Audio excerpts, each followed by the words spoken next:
दोस्तों फिल्म नामालूम अफराद उन अफराद के गिर्द घूमती है जो गरीबी में अमीरी वाले देखते हैं सपने, जिसकी वजह से उल्टे सीधे आइडियाज इनके दिमाग में लग जाते हैं पकने। ये फरहान है जो अपनी जॉब से बहुत हैरानो परेशान है कि बहन मेरी कोई इंश्योरेंस क्यों नहीं खरीदता। ये है शकील भाई जिनको अपनी छोटी बहन की शादी करवानी है, लेकिन सस्ता अमर लियाकत बहुत ज्यादा दहेज मांगता है। इनके पास बस एक जमा पूंजी है, वो है इनका घर, जिसके ऊपर से अब गवर्नमेंट पुल गुजारने लगी है। तो इसी वजह से ये भी गुर्बत के मारे खुदकुशी करने लगते हैं कि पुलिस बचाती है। और ये है मून, इसको भी गुर्बत ने बहुत दिया है तुन तनातुन तून। ये किसी डॉन से पैसे लेके दुबई जा रहा था, लेकिन जब इसने देखा कि उस गुड़िया में पाउडर है तो डर के एयरपोर्ट से भाग गया। अब बेचारे का कराची की गर्मी में उबल रहा है खून। तो दोस्तों इन्हीं तीन गुर्बत के मारों की स्टोरी शुरू करते हैं जो आगे जाके बैंक जला के नामालूम अफराद बनते हैं। खैर आगाज एक कुत्ते से होता है जो एक फोटो खा जाता है किसकी ही, जिसकी सुपारी इन दो चिंदी चोरों को मिली होती है। फिर क्या, फिर ये कुत्ते को पकड़ते हैं,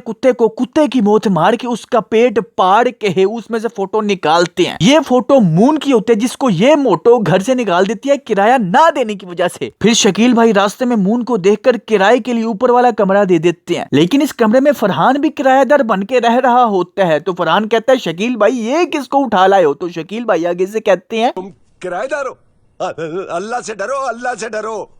पिछले 6 महीने से किराया नहीं दिया इसने। अब यही किराएदार फरहान शकील भाई की बहन को प्यार करता है, लेकिन शकील भाई इसको सस्ते अमर लियाकत के साथ रुखसत करने के लिए तैयार करता है। छी छी छी, कितनी घटिया सोच है तेरी, कितना घटिया है तू। अब जरा इधर देखो, जब मून बस में बैठा होता है तो कॉल आने से पहले पिछली सीट पर एक टोपी वाला बंदा होता है, लेकिन कॉल आने के बाद वहां कोई और बंदा बैठा होता है। कैसे? खैर आखिरकार फरहान को एक क्लाइंट मिल ही जाता है जो इनके सस्ते बैंक में एक इंश्योरेंस वाला लॉकर रखवाता है, लेकिन वो बैंक कराची की हड़तालों में जल जाता है, जिसकी वजह से बैंक को मजीद 30 लाख ठुक जाता है। और ये नुकसान करवाने की वजह से फरहान को मनहूस समझा जाता है और उसको नौकरी से धक्के दिए बगैर निकाला जाता है। तो दोस्तों अब जाके स्टोरी एक नया रुख लेने लगी है। फरहान बेचारे की छोकरी भी दूर, नौकरी भी गई। शकील भाई के घर से पुल गुजरने लगा है। मून तो वैसे ही सिर्फ कॉल सेंटर में गालियां सुनने की जॉब करता है। और बस सर घंटे में आ जाएगी। घंटा आ जाएगी?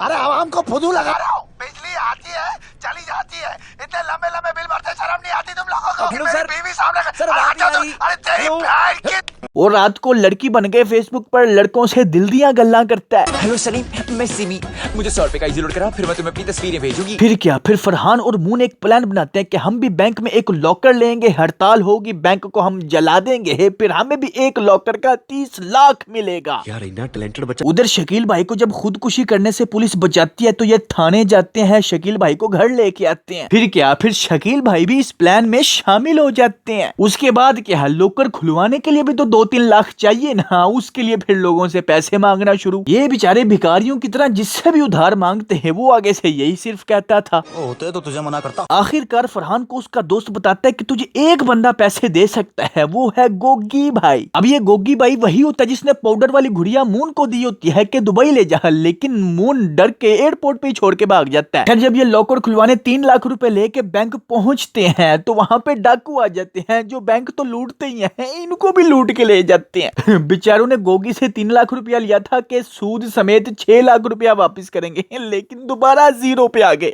आए आए। फिर कुछ दिन ऐसे ही बेचारे सैड सा बूथा बना के नशइयों के बालों की तरह बिखरे होते हैं कि नैना फरहान को आगे कहती है बहुत सारे पैसे थे, अलमारी में रख रहे थे। फिर ये दोनों शकील भाई के पास पहुंच जाते हैं और कहते हैं वाह भाई क्या दोस्ती नहीं भाई, हमारे 6 लाख की माँ बहन एक करवाई और खुद खा रहे हो मलाई। तो शकील भाई कहते हैं कि मैंने गोगी के पास अपना घर गिरवी रखवाया है, अन्नी रे हो। यानी कि अब ये तीनों ही गोगी के कर्जदार हैं। मून के पास पाउडर वाली गुड़िया थी जो उसने फेंक दी, फरहान ने 3 लाख लिए, 6 लाख देने हैं, और शकील भाई ने घर गिरवी रखवाया। अच्छा जी अब आने लगा मजा है। ये जाते हैं बैंक, बड़े कॉन्फिडेंस के साथ लॉकर खुलवाते हैं, उसमें कच्छे, सेफ्टियां, अचार का डब्बा वगैरह रखवाते हैं। सारी बात इनके पास सोना चांदी तो है नहीं। फिर ये इंश्योरेंस एजेंट्स के सामने अमीर बनने का नाटक करके बैंक के लॉकर की इंश्योरेंस करवा लेते हैं। इसी बैंक की मैनेजर जो मून को बहुत अच्छी लगती है, मून को टक्कर जाती है और मून को लिफ्ट भी देती है।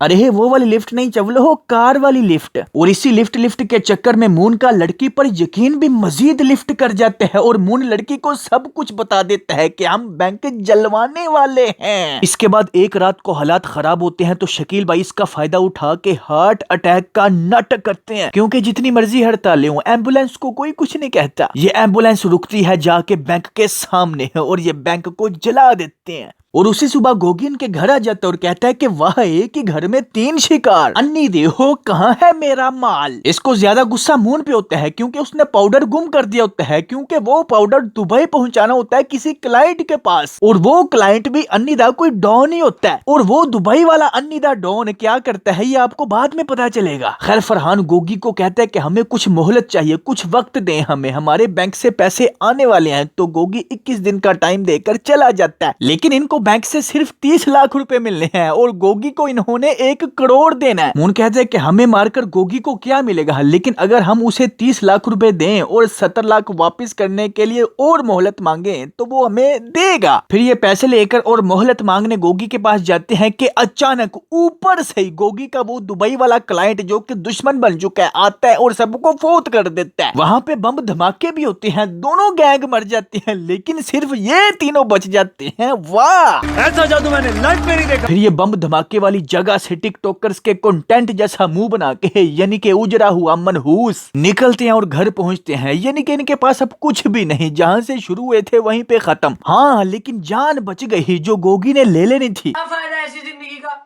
इससे तो मौत बेहतर है। फिर कमरे में घुसा हुआ मुंह बना के बैठे बैठे इनको मोबाइल की आवाज आती है जो कि सोफे के नीचे एक बैग में होता है। तो जब ये बैग खोलते हैं तो उसमें पैसे ही पैसे, डॉलर्स, सोना, चांदी, ये वो है। और उसमें एक पर्ची होती है जिसको मून पढ़ता है तो पता चलता है कि ये बैग मून की मशकूक ने मशकूक बन के इनके कमरे में रखा है। वो लड़की चूंकि बैंक में मैनेजर थी उसको मून ने सारा प्लान बता दिया था, उसको लगा कि बैंक ने वैसे तो जल्दी जाना है, क्यों ना मैं बैंक जलने से पहले सारा पैसा निकाल के इन्हीं 3 गरीबों को दे दूं। लेकिन 1 मिनट, उस लड़की को इनके घर का कैसे पता चला?